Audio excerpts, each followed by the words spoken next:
Praktikum jamur entomopatogen menggunakan tanah pada kedalaman 5-15 cm, di mana umumnya memiliki kadar bahan organik yang banyak, dan semakin ke bawah kadar bahan organik akan semakin berkurang. Nah, bahan organik ini berpengaruh secara langsung terhadap pertumbuhan tanaman dan merupakan sumber energi bagi sebagian organisme tanah. Kelompok mikroorganisme yang paling dominan di dalam tanah adalah bakteri dan jamur, khususnya pada praktikum ini yaitu jamur entomopatogen. Dapat dilihat pada video sebelumnya bahwa telah ditemukan dalam tubuh ulat yang berwarna hitam, ditemukannya hifa berwarna putih yang merupakan ciri dari jamur entomopatogen. Nah, jamur entomopatogen ini apa sih? Jamur entomopatogen ini merupakan jamur yang bersifat heterotrof. Kenapa heterotrof? Karena hidup sebagai parasit di dalam tubuh serangga. Umumnya pemanfaatan jamur entomopatogen ini digunakan untuk mengendalikan serangga dengan kelebihan kapasitas produksi yang tinggi, siklus dari jamur entomopatogen yang relatif singkat, dan mampu membentuk spora yang tahan terhadap kondisi lingkungan yang buruk. Nah, proses perkembangan jamur entomopatogen ini masuk ke dalam tubuh serangga langsung. Setelah itu masuk ke dalam tubuh melalui kulit atau integumen. Nah, setelah konidia jamur masuk ke dalam tubuh serangga, jamur memperbanyak dirinya melalui pembentukan dalam jaringan epikutila, epidermis, humoral, serta jaringan-jaringan lainnya. Nah, akhirnya semua jaringan ini dipenuhi oleh miselium dari jamur entomopatogen ini. Proses perkembangan jamur dalam tubuh inang ini sampai inang mati berjalan sekitar 7 hari atau lebih. Untuk praktikum ini dalam 2 minggu atau 14 hari. Nah, setelah inang terbunuh, jamur membentuk konidia primer dan sekunder yang dalam kondisi cuaca yang sesuai menyebarkan sporanya melalui angin, hujan, air, dan lain-lainnya. Untuk kendala dalam jamur entomopatogen ini yaitu di faktor lingkungan, di mana keberadaan jamur entomopatogen di lapangan pada musim kemarau ini sulit tumbuh karena jamur cenderung tumbuh pada tempat yang lembab. Selain faktor cuaca, pemakaian pestisida yang terus-menerus ini menyebabkan jamur sulit berkembang. Nah, pemakaian pestisida ini dapat menimbulkan dampak negatif pada lingkungan, tentunya resisten dan resistensi pada serangga. Assalamualaikum warahmatullahi wabarakatuh. Di sini saya akan melaksanakan praktikum mikologi dengan judul isolasi kapang entomopatogen dari tanah. Apa saja sih langkah-langkah yang dilakukan? Nah, yang pertama yaitu kita harus menentukan lokasi pengambilan sampel tanah. Tanah yang diambil haruslah subur. Bagaimana sih tanah yang subur itu? Tanah yang subur itu bisa diambil dari tanah persawahan maupun tanah perkebunan. Nah, di sini saya sedang berada di perkebunan tebu ya teman-teman. Bisa dilihat. Nah, selanjutnya tanah akan diambil pada kedalaman 5-10 cm. Alat-alat yang dibutuhkan yaitu penggaris untuk mengukur, kemudian sekop untuk pengambilan tanah.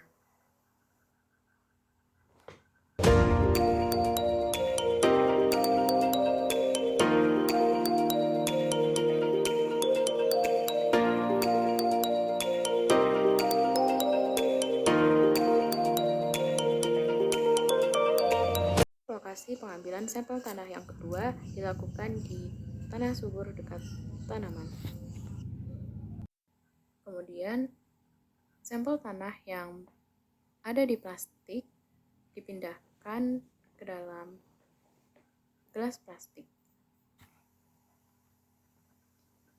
sampai dengan setengah gelas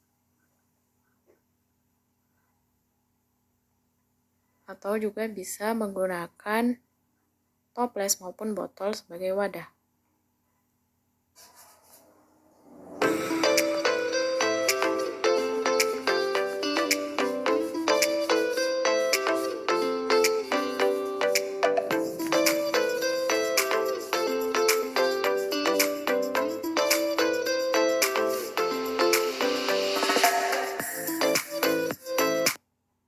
Selanjutnya disiapkan ulat hongkong atau Tenebrium molitor sebagai umpan.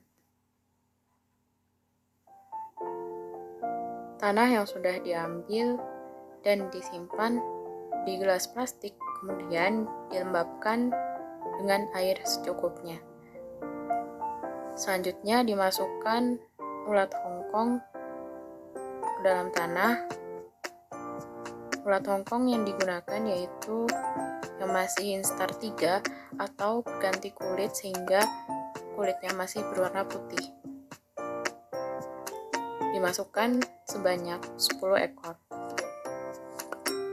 Serangga ini digunakan sebagai umpan untuk memancing jamur entomopatogen.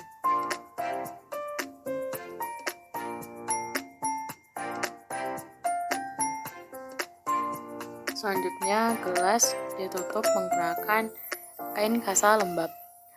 Kain kasa sebelumnya diberikan air agar lembab, kemudian dipasang pada gelas menggunakan karet agar ulat hongkong tidak keluar dari gelas. Kemudian diinkubasi selama 1-2 minggu di tempat yang gelap agar serangga perangkap bergerak aktif sehingga mudah kontak dengan kapang entomopatogen yang berada di dalam sampel tanah tersebut. Di sini saya menggunakan paper bag, kemudian dimasukkan ke dalam tempat yang gelap. Setelah diinkubasi selama kurang lebih 10 hari, dilihat hasil dari isolasi kapang entomopatogen dari tanah. Kemudian kita buka kain kasa pada tutup gelas. Nah, di sini terlihat bahwa adanya hifa yang berwarna putih yang terdapat pada tanah, kemudian menginfeksi ulat hongkong yang sudah berwarna hitam seperti yang dilihat. Nah, dilihat bahwa hifa tidak menyerang pada seluruh permukaan serangga, tetapi hanya terlihat pada bagian ujung-ujungnya saja. Hal ini dapat terjadi akibat kondisi kelembapan yang kurang sesuai maupun suhu. Hal ini sesuai dengan pernyataan dari Effendi 2010 bahwa kadang-kadang pada serangga yang terinfeksi miselia jamur hanya ditemukan pada ujung tubuh dan tidak terlihat jelas. Hal ini dapat terjadi akibat kondisi suhu dan kelembapan ruangan kurang sesuai, sehingga jamur tidak dapat tumbuh dengan baik pada permukaan tubuh serangga. Kelembapan juga merupakan faktor yang terpenting untuk pertumbuhan dan kelangsungan hidup dari kapang. Kapang entomopatogen yang ditunjukkan dengan hifa berwarna putih mampu menghasilkan senyawa toksin yang dapat mematikan serangga inang, sehingga ulat hongkong yang digunakan semuanya mati. yaitu hasil dari isolasi kapang entomopatogen dari tanah lokasi yang kedua. Nah, di sini dapat dilihat bahwa seluruh ulat Hongkong yang digunakan sudah mati. Dan juga ditandai dengan gejala mengering dan diselimuti oleh warna putih yang merupakan hifa dari cendawan entomopatogen. Berdasarkan literatur, hifa cendawan entomopatogen yang berwarna putih kapur seperti kapas merupakan jenis dari Beauveria bassiana, di mana ulat yang mati disebabkan oleh kapang ini akan tampak pada integumen luarnya hifa-hifa yang berwarna putih kapur.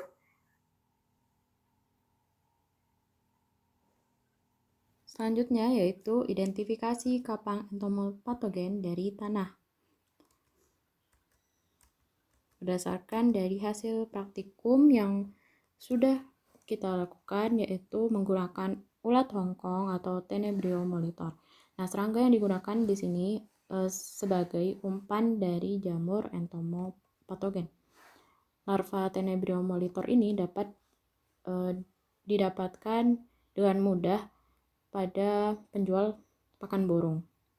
Nah, larva Tenebrio molitor ini sangat tinggi nutrisi, diantaranya terdapat protein 48%, lemak 40%, dan kadar abu 3%.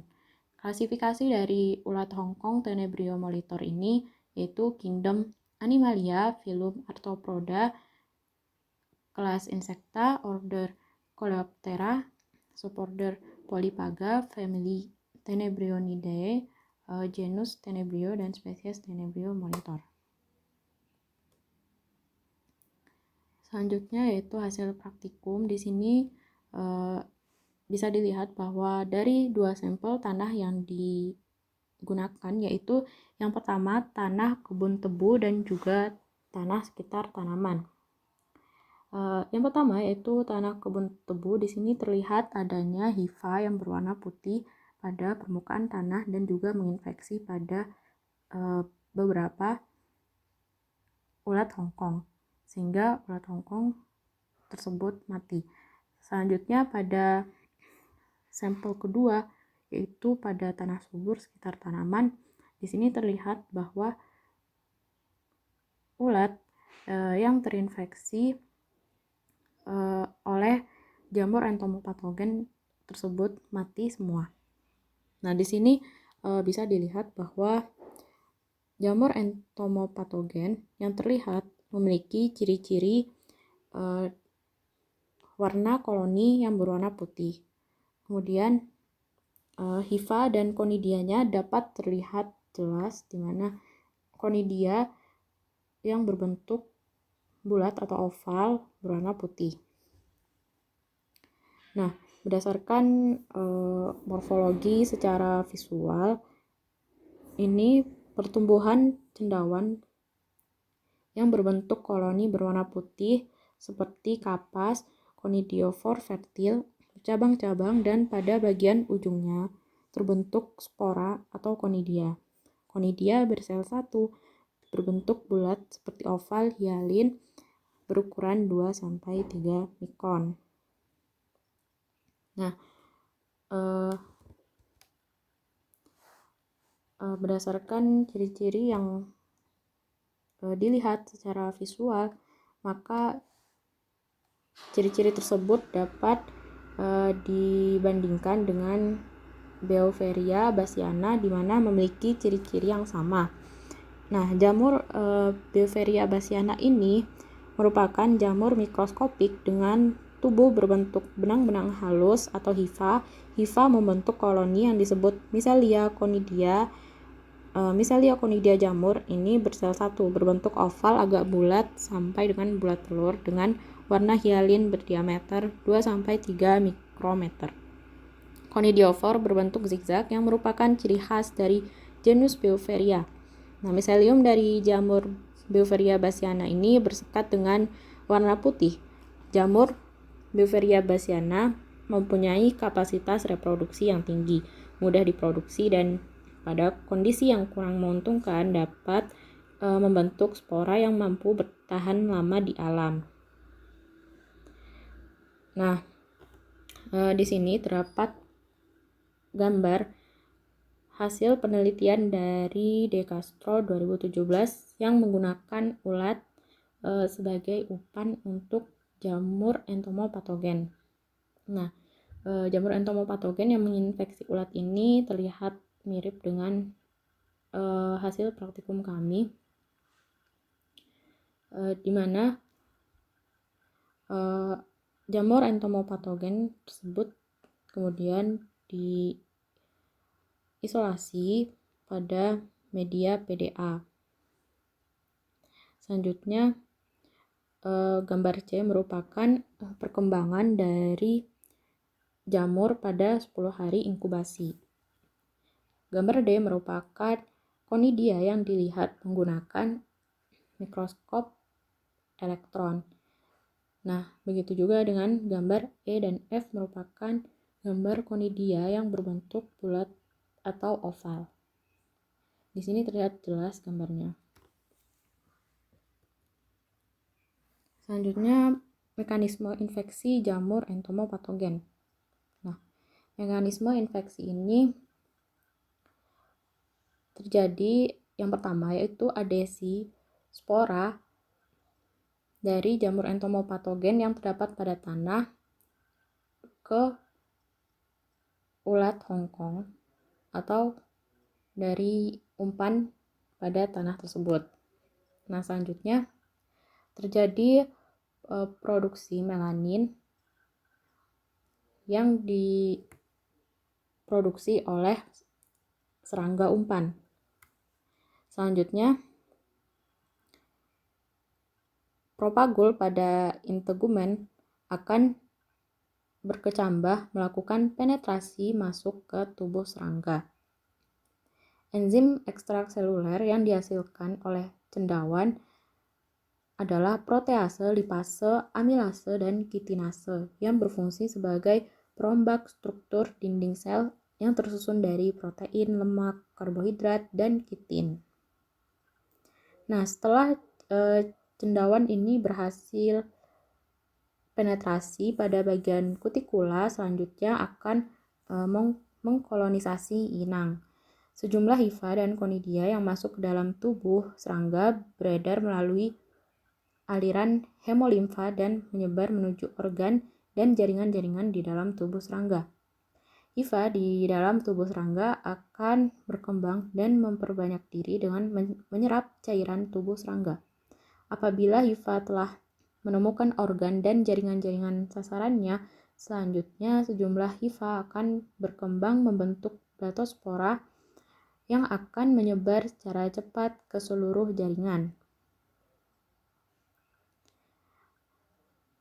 Jamur Beauveria bassiana ini juga mengeluarkan beberapa toksin seperti beuverisin, benferolit, bassianolit, isorolit, dan asam oksalat yang dalam mekanisme kerjanya menyebabkan terjadinya kenaikan pH darah, penggumpalan darah, dan terhentinya peredaran darah.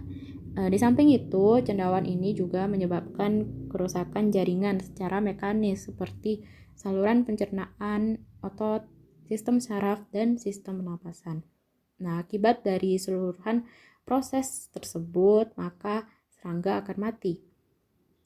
Nah, jamur kemudian akan menembus keluar tubuh inang, tumbuh menutupi tubuh inang, dan memproduksi konidia. Serangga yang terserang cendawan Beauveria bassiana ini tubuhnya akan mengeras seperti mumi, dan cendawan yang menutupi tubuh inang berwarna putih. Kelembapan yang tinggi penting untuk perkecambahan konidia, sehingga serangga yang terinfeksi Beauveria bassiana akan hidup selama 3-5 hari. Setelah itu akan mati. Nah, di sini ada klasifikasi dari Beauveria bassiana, yaitu Kingdom Fungi, Phylum Ascomycota, Class Ascomycetes, Order Hippocrelus, Family Clavicipitaceae, Genus Beauveria, spesies Beauveria bassiana. Nah, selanjutnya apa sih manfaat jamur entomopatogen? Manfaatnya tentu banyak, di mana yang pertama sebagai biopestisida alami, kemudian tidak menyebabkan fitotoksin atau keracunan pada tanaman. Yang ketiga yaitu selektif terhadap serangga sasaran, sehingga tidak membahayakan serangga lain yang bukan sasarannya. Contohnya serangga-serangga predator pada pertanian. Kemudian memiliki kelebihan dalam kapasitas produksi yang tinggi. Karena spora dari jamur entomopatogen ini mampu hidup pada kondisi yang buruk. Nah, demikian pembahasan dari hasil praktikum mikologi dengan judul Isolasi Kapang Entomopatogen dari Tanah. Semoga bermanfaat. Nah, ini merupakan referensi yang digunakan dalam pembahasan praktikum ini. Terima kasih.